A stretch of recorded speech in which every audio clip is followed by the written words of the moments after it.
Saudara-saudari yang terkasih, jumpa lagi dalam Pelita Hati hari ini, Kamis 25 November 2021, hari biasa dalam Pekan Biasa yang ke-34. Bersama saya Romo Thomas Suratno, SC dari Paroki Cilandak, Jakarta Selatan, mendengar dan merenungkan sabda Tuhan, yakni firman Tuhan yang tersurat dalam Injil Lukas, bab atau pasal 21, ayat 20 sampai dengan ayat 28.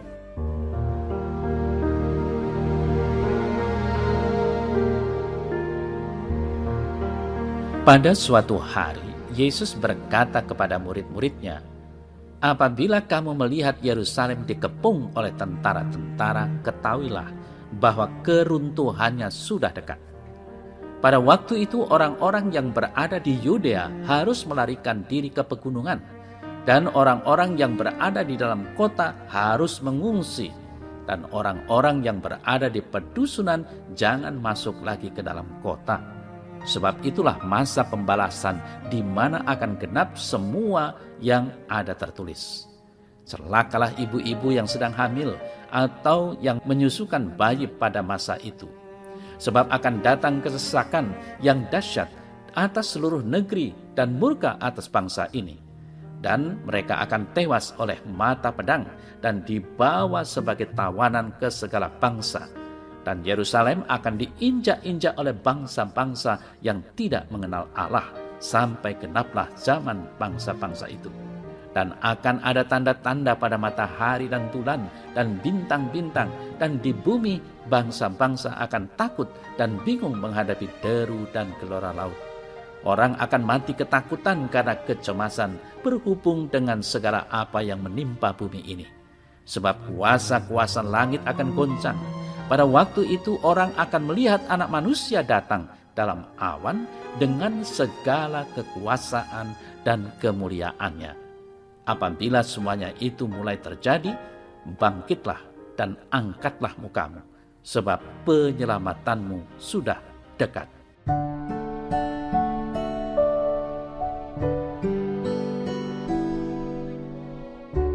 Saudara-saudari yang terkasih, Yerusalem yang adalah kota kudus, tempat berkumpulnya umat Yahudi setiap tahun, kini dinubuatkan akan hancur karena pendudukan asing. Orang-orang Yahudi tidak lagi akan menguasai Yerusalem. Justru orang asinglah yang akan menduduki Yerusalem. Bahkan Yesus menegaskan bahwa yang akan menduduki Yerusalem adalah bangsa-bangsa yang tidak mengenal Allah. Dengan demikian, Yerusalem yang tadinya menjadi pusat keagamaan orang Yahudi justru akan menjadi tempat kafir. Sebelumnya juga sudah dinubuatkan bahwa bait Allah akan hancur. Tidak satu batu pun akan terletak di atas batu yang lain.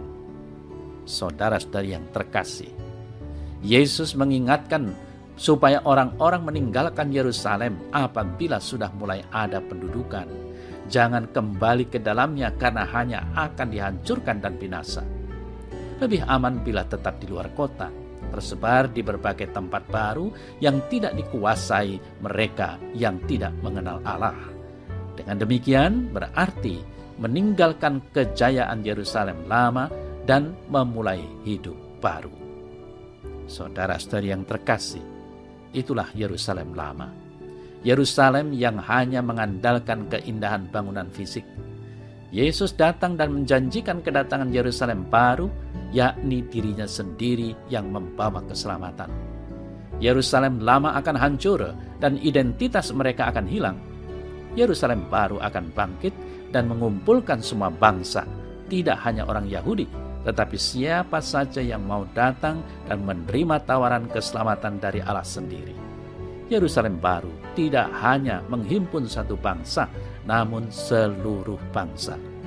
Yerusalem baru bukan hanya sekedar keindahan bangunan bait Allah, namun keagungan dan keluhuran Kristus yang tersalib. Saudara-saudari yang terkasih, kita hidup dalam Yerusalem baru.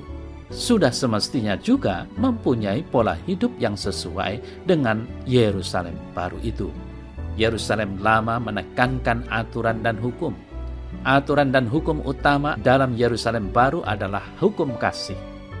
Hukum kasih itu sepenuhnya ada dalam Kristus Yesus, Putra Allah yang hidup. Hukum kasih itu bukan lagi tertulis dalam batu atau prasasti, namun hukum itu terukir dengan tinta emas dalam tubuh yang kudus. Saudara yang terkasih, tubuh yang kudus itu kita santap setiap kali merayakan Ekaristi. Dengan demikian kita menjadi kediaman hukum kasih itu sendiri.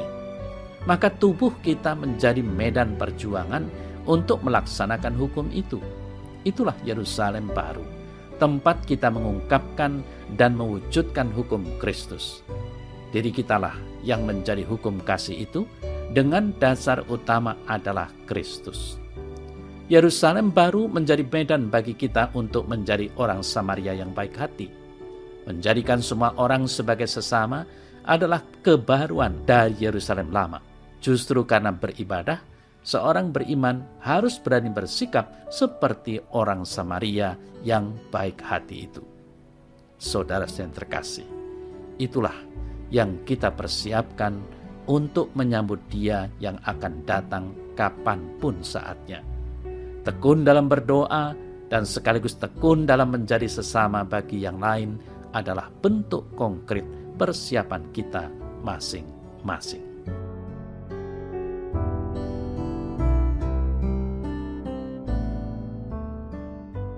Dalam nama Bapa dan Putra dan Roh Kudus. Amin. Ya Allah Bapa di sorga, datanglah kerajaan-Mu, jadilah kehendak-Mu, sungguh terjadi di atas bumi seperti yang telah ada di dalam sorga. Amin. Dalam nama Bapa dan Putra dan Roh Kudus. Amin.